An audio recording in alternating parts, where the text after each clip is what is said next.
Today in this video, I will show you how to fix random shutdown kernel power event ID 41 in Windows 10 or 11. So guys, to resolve this problem, just follow some easy steps. Click on Start, type CMD, right click on command prompt, run as administrator. It will ask permission, so click on yes. Type SFC space slash scan now. Now press enter.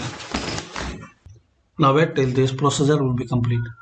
Now once guys this procedure will be complete, you will see verification 100%. So type the second command chkdsk.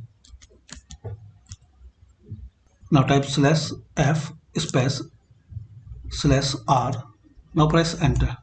Now guys you will see chkdsk can't run because the volume is in use by another process. Would you like to schedule this volume to be checked the next time the system restart? So click on Y and press enter. Now guys close it and restart your PC or laptop. So hopefully guys after restart this problem will be fixed. Thanks for watching and please comment this method work for you or not.